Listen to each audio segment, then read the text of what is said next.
Hello and welcome. Thanks for tuning into the Midday News, where you get all the developing news stories right here on Rajya Sabha television. First up, a look at the headlines. Prime Minister Modi and his Swedish counterpart to discuss ways to strengthen cooperation in areas including innovation and defence during talks in Stockholm shortly. Both leaders to also address top Swedish CEOs in the evening.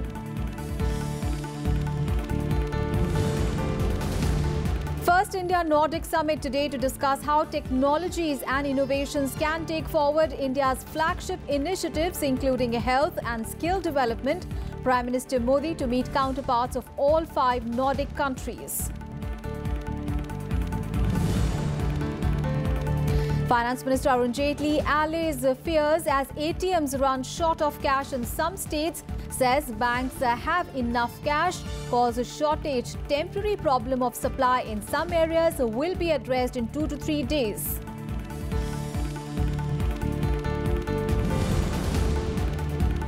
World Bank forecasts a growth rate of 7.3% for India this year, says country's economy has recovered from effects of note ban and GST. 7.5% growth forecast for the next 2 years. And battle lines are drawn as nomination process begins for Karnataka polls with the issue of notification.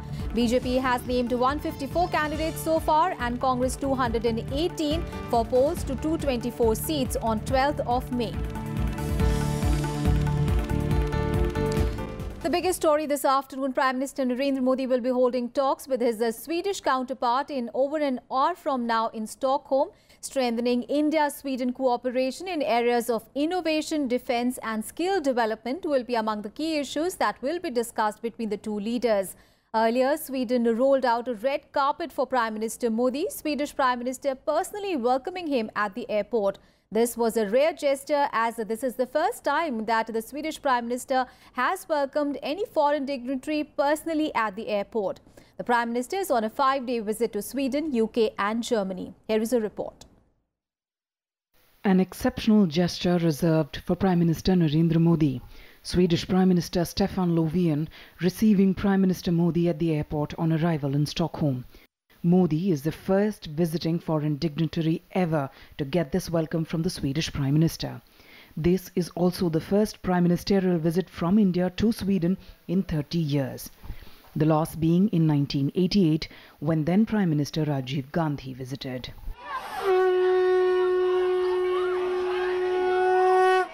Prime Minister Modi also met with people of the Indian community upon arrival.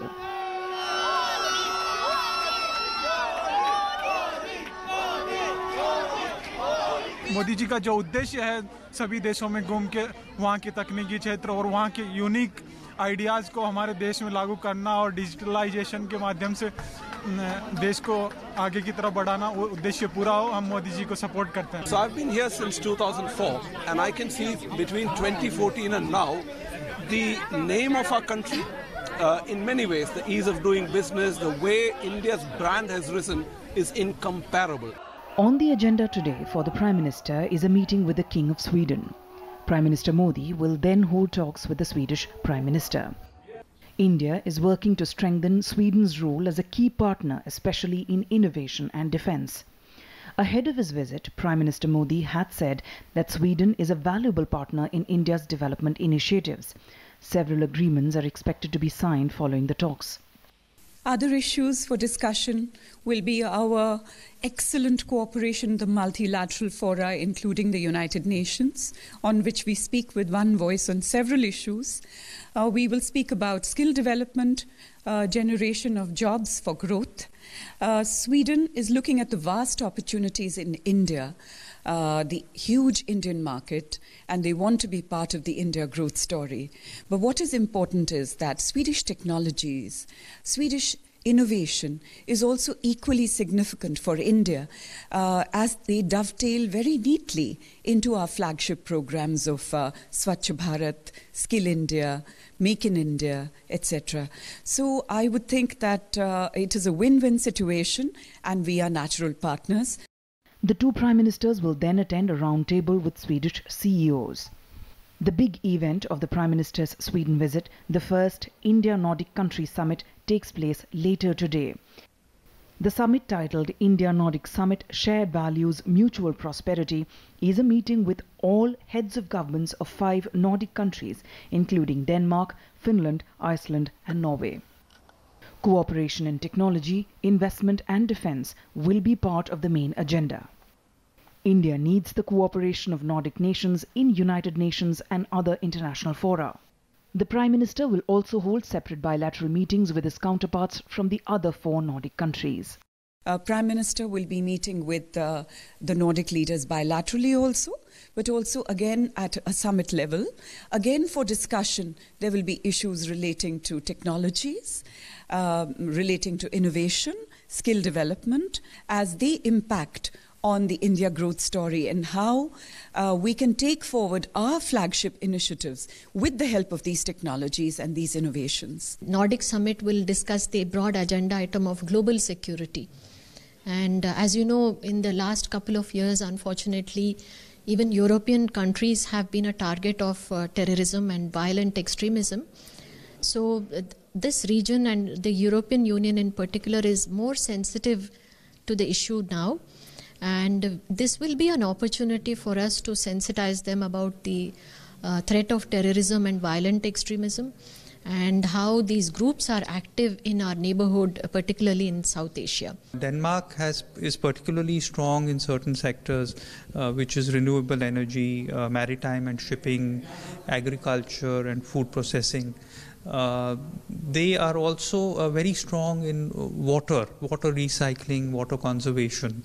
So these are some of the unique advantages that Denmark has, and the Nordic Summit will provide a platform for Denmark to transfer the technical know-how and accelerate their investments in India. Before wrapping up his Sweden visit, the Prime Minister will also address the Indian community later tonight. With inputs from Akhilesh Suman, Bureau Report, Rajya Sabha TV. And from Sweden, Prime Minister Modi will travel to the UK later tonight. There he will hold bilateral talks with his British counterpart Theresa May. He is also scheduled to call on the Queen as well as interact with the CEOs of both the countries who are working on a new agenda of economic partnership. He will also launch an Ayurveda Centre of Excellence in London and welcome the UK into the International Solar Alliance as its newest member. On 19th and 20th of April, Prime Minister Modi will participate in the Commonwealth Heads of Government meeting being hosted by the UK, which will take over as the new chair in office of the Commonwealth from Malta. And after concluding his visits to Sweden and the UK, the Prime Minister will also make a brief stopover in Berlin and meet German Chancellor Angela Merkel on 20th of April.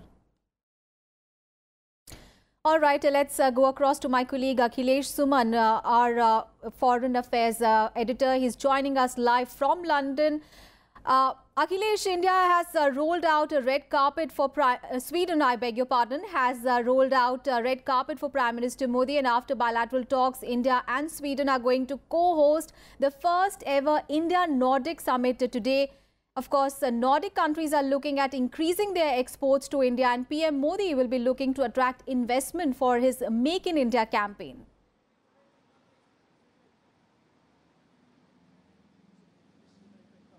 Yeah, right. As far as actually Nordic countries have 2 reasons why India would be interested.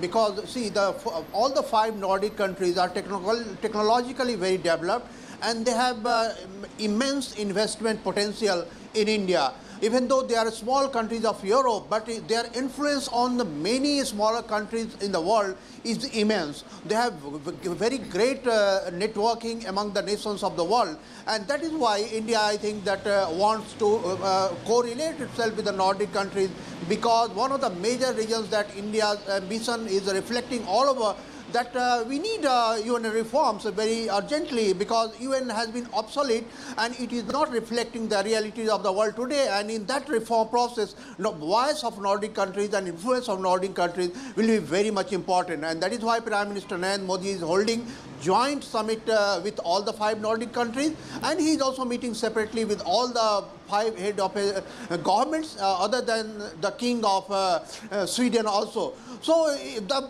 visit is becoming very important in a way that after meeting the Nordic nations, he is also meeting Theresa May, and also he is going to meet Angela Merkel. It's like a voyage Europe for Prime Minister Narendra Modi in this trip. And once it is completed, you see that Europe is facing tremendous stress because of Brexit. Britain has come out of the European Union, and now every European country is trying to find a new market. And India is one of the biggest market in the world, the largest democracy in the world, transparent system. So I think everyone, both India and the other European countries, are interested in having a close relationship. Aswarya. Absolutely, and Akhilesh, as you were pointing out that after Sweden, PM Modi is going to travel to the UK. You are in London at the moment, of course, and PM Modi will attend the Commonwealth Heads of Government meeting. Of course, he'll also hold talks with his British counterpart as well. So explain us the significance of, engaging with the Commonwealth at the highest level with PM Modi's participation at this meeting.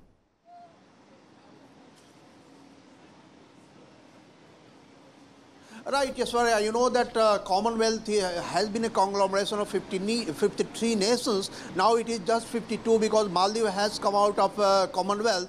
So, that Commonwealth has been an organization essentially related to those who were in the British colony once upon a time, and all of those great got freedom. But India becoming, since India is the largest nation in the Commonwealth, and that again I will stress that after Brexit and the trade war between China and US, the importance of the 52 nations of Commonwealth has become immensely important. And this Commonwealth is a very diverse nation. You know that they are very small nations, they are very poor nations, they are middle income nations, and also the developed nations like Canada and Australia. So India wants to step up its relationship with the Commonwealth slowly to get a position of leadership in some way or other, so that it can influence the world politics at this point of time.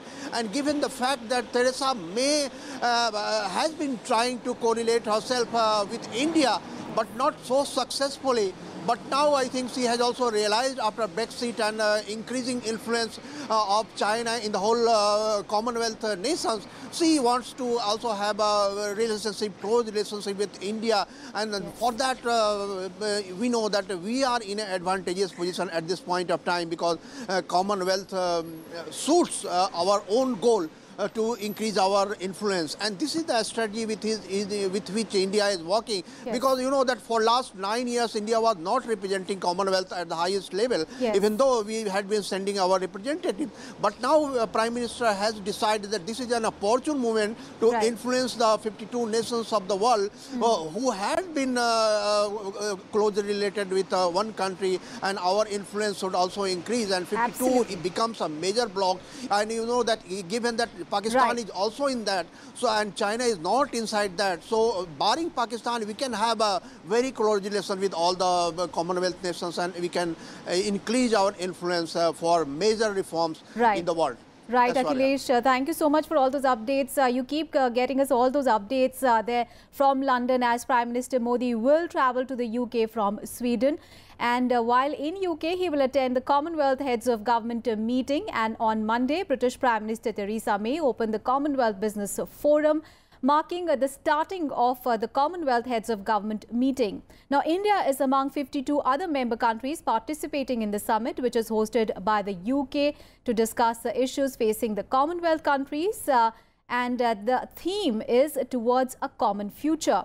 Ahead of the Commonwealth Heads of Government meeting, the Commonwealth Business Forum is taking place, which is also being attended by the Confederation of Indian Industry, or the CII.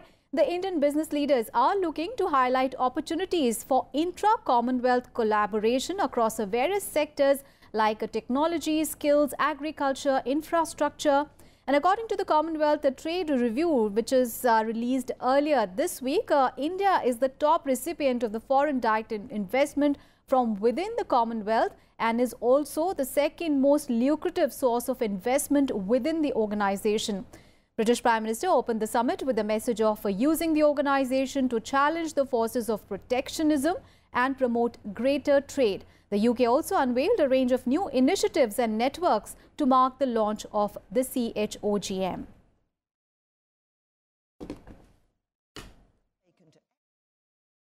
Freer, easier trade means stronger economies, more jobs, more choice and lower prices.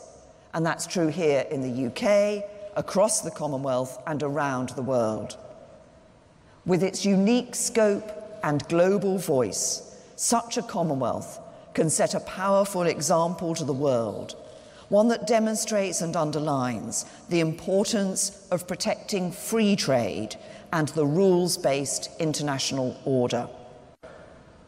We will also be funding a trade facilitation programme, supporting and providing technical assistance to selected Commonwealth countries in implementing the World Trade Organization's Trade Facilitation Agreement. All right, let's get you some other news. The World Bank has forecast a growth rate of 7.3% for India for this year and 7.5% for 2019 and 2020. The World Bank, in its twice-a-year South Asia Economic Focus Report on Washington, said that the growth is expected to accelerate from 6.7% in 2017 to 7.3% in 2018 and to subsequently stabilize, supported by a sustained recovery in private investment and private consumption. According to World Bank's report, India should strive to accelerate investments and exports to take advantage of the recovery in global growth.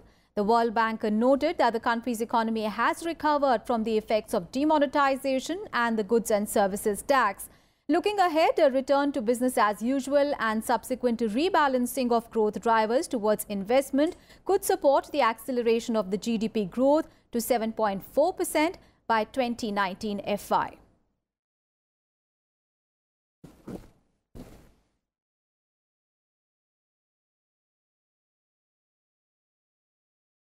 In Midday News, we'll take a very short break. We'll be right back.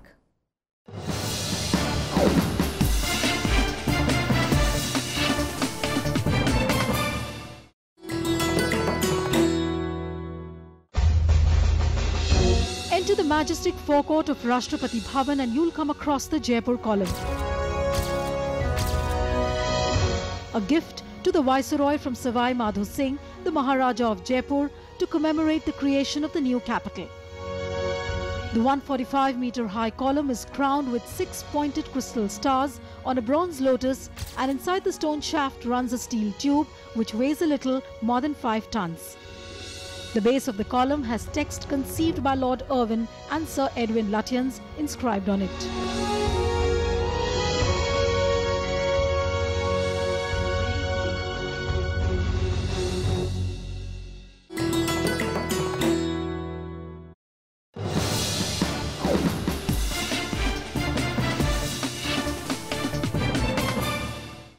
Welcome back after the break.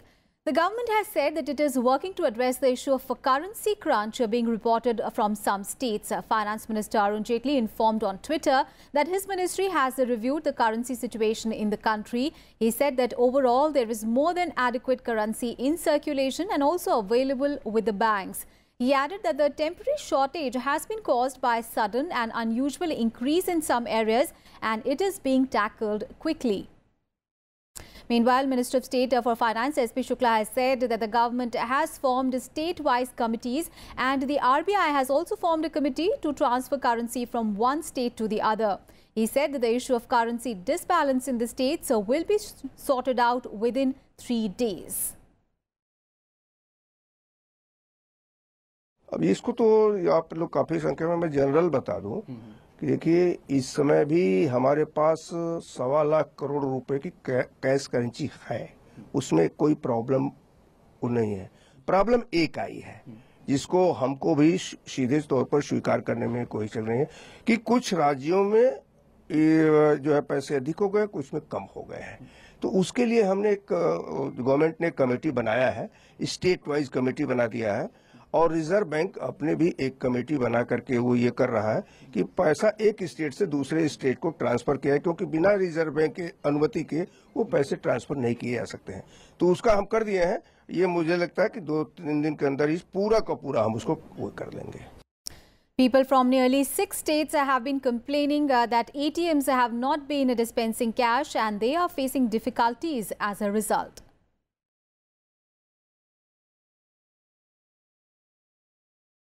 कोई भी ATM में देवली मोड़ में देवली के road में भी वहाँ भी नहीं है पैसे, यहाँ भी नहीं है। कल शाम में भी निकालने के आए थे, वहाँ भी शाम को भी नहीं मिला। तो कितना दिक्कत होती है? बहुत दिक्कत हो रही है, बहुत दिक्कत हो रही है, बहुत दिक्कत हो रही है। अभी तो हमें जेब में 10 रुपये पड़े हुए हैं। बहुत परेशानी। आज बच्ची का एडमिशन कराना है, कहीं पैसे ही नहीं मिल रहे हैं किसी एटीएम में। एटीएम्स में अब ज़रूरी इमरजेंसी काम है तो एटीएम्स में लाइन लगी हुई रहती है। कुछ एटीएम्स में कैश भी नहीं रहता, रातों भी ड्रॉ स्लिप रहता, बाउंस हो जाता, वो कैश भी नहीं रहता, लाइन लगी हुई रहती।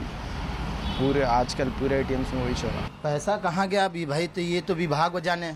हम लोग तो आम जनता हैं, जो सुविधा मिला उसका उपयोग चाहते हैं। उपयोग समय से नहीं मिल रहा, कैश नहीं मिल रहा है, बहुत दिक्कतें हो रही हैं।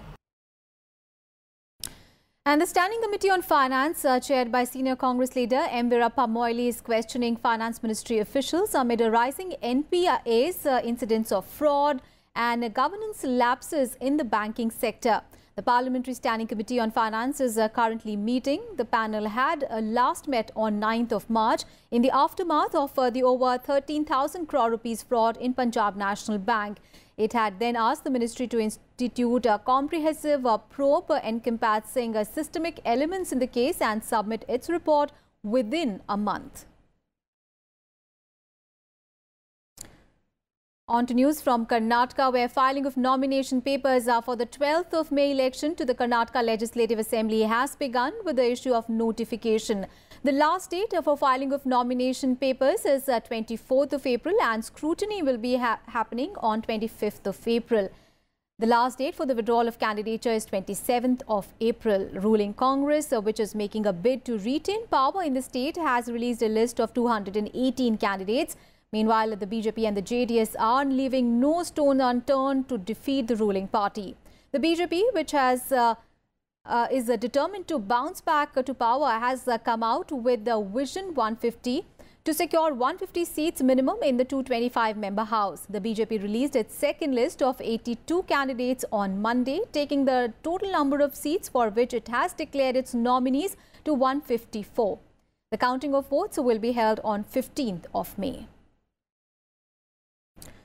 The BJP on Monday announced its candidates for 82 more seats for the Karnataka Assembly polls, taking the number of seats for which it has declared its nominees to 154. The BJP released its second list of candidates a day after its Central Election Committee met to finalize the names of its candidates for the high-stake election.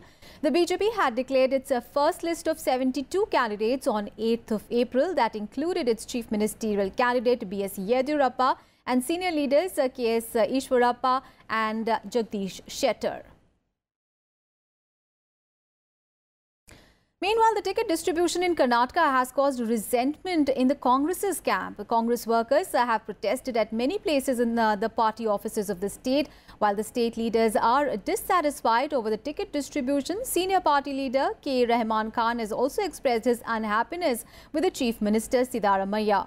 On Sunday, the party had released the list of 218 candidates for the Karnataka elections. It has not given tickets to 12 sitting MLAs. Now, there are 15 female candidates in the list. It also includes the names of 7 JDS rebels. उनको power दिया गया है और उनको ये भी मालूम नहीं है कि जो सीनियर्स हैं, एक्सपीरियंस है, उनसे कैसे बिहेव किया जाए। अब आ गए हैं क्या करने, पार्टी की सिस्टम अब वैसा होने जा रही है, मगर इससे पार्टी को बहुत नुकसान होगा। ये ऐसा एटीट्यूड जो स्टेट लीडर्स की है, उसको अगर हाईकमांड अगर कंट्रोल नहीं की, हाईकमांड अगर पार्टी की स्टेट की लीडरशिप को एक बैलेंस सीनियर और दूसरे जो भी कैडर हैं उनको ले जाने के अगर नहीं दे, तो मुश्किल पार्टी को ही होगी। And India on Monday summoned Pakistan's Deputy High Commissioner and lodged a strong protest over attempts being made to raise the Khalistan issue during the visit of Sikh pilgrims to Pakistan. Pakistan was called upon to immediately stop all such activities that were aimed at undermining India's sovereignty, territorial integrity and the incitement of disharmony in the country. It was conveyed that such repeated attempts by the authorities and entities in Pakistan to extend support to secessionist movements in India amount to interference in the internal affairs of our country. Meanwhile, China has said that it wants to stick to the right path of bilateral ties with India and wants to explore new areas for cooperation. China's Foreign Ministry spokesperson Hua Chunying made these remarks during a press conference and said that China is trying to ensure steady and sound relationship with India. After last year's Doklam standoff, India and China have stepped up dialogue at various levels to reset the ties. China's Foreign Ministry said that this year, Indo-China relations have seen a new progress and all-round cooperation. Now, this comes after a meeting was held between National Security Advisor Ajit Doval and Director of China's Foreign Affairs Commission Yang Jiechi on 13th of April. And according to China, officials from the two foreign ministries also met. 中印两国之间是拥有广泛的共同利益，那么双边的合作呢是大有可为的。中方重视发展同印度的关系，我们愿意同印方一道努力，落实好两国领导人达成的重要共识，牢牢坚持双边关系的正确的发展方向，更多的积累正能量，更多的呢去拓展新合作，推动中印关系呢健康稳定的向前发展。